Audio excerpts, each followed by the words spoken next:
యేసుక్రీస్తు ఈ భూమి మీద జన్మించినప్పుడు జరిగిన సంగతులేమిటో చెప్తాను వినండి. అనగనక యెరూషలేము రాజుండెనట, ఆ రాజ్యములో హేరోదు మహారాజుండెనట.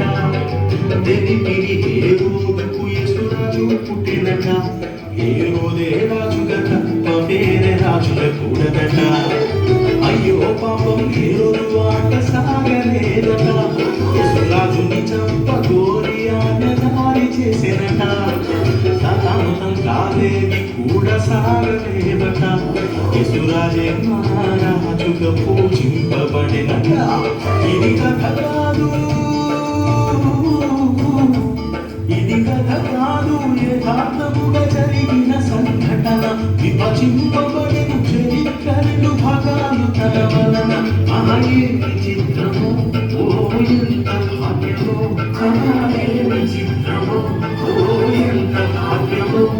ఆలోక రక్షకుడు నిన్నను రక్షింపవచ్చెనే. సంతోషముగా పులకరించినే పాటల సంగీతం,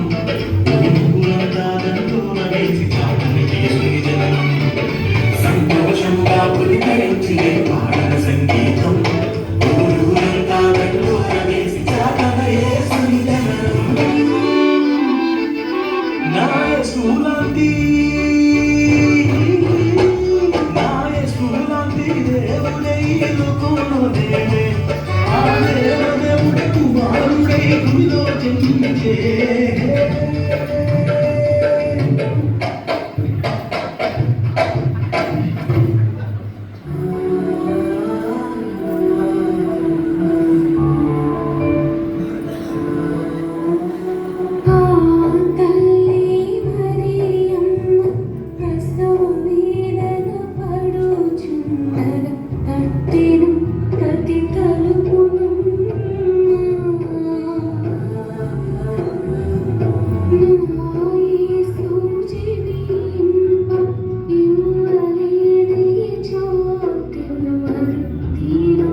ఇంకా చెప్తాను వినండి.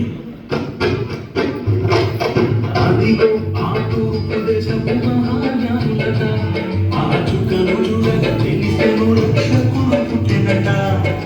బంగారు సాంబ్రాణి మూలము కానుకలను తెచ్చిరట, సాష్టాంగముగా సాగిలపడి మొక్కిరి ఆ యేసుని ఎదుట.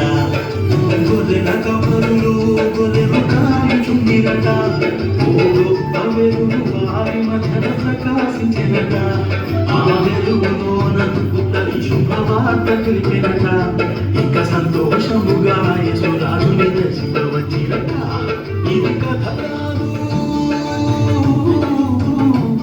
ఇది కథ కాదు, యథార్థముగా జరిగిన సంగతి. ఘటన వేల ఏళ్ళ కిందట ఇది జరిగిను ఓరన్న అహంత చిత్రము ఓ ఎంత భాగ్యము కాలేది చిత్రము ఇది ఎంత భాగ్యము ఆ కన్యమయ గర్భమందు పుట్టిన యేసురాజు తెజీ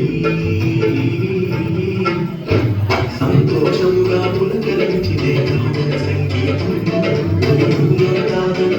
వేసి సంతోషంగా పులకరించిదే కావన సంగీతం వేసి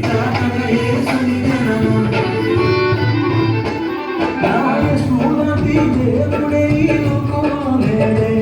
ఆ దేవుడే కుమారుడై జన్మించే నాయ సూరటి దేవుడే కుమారుడే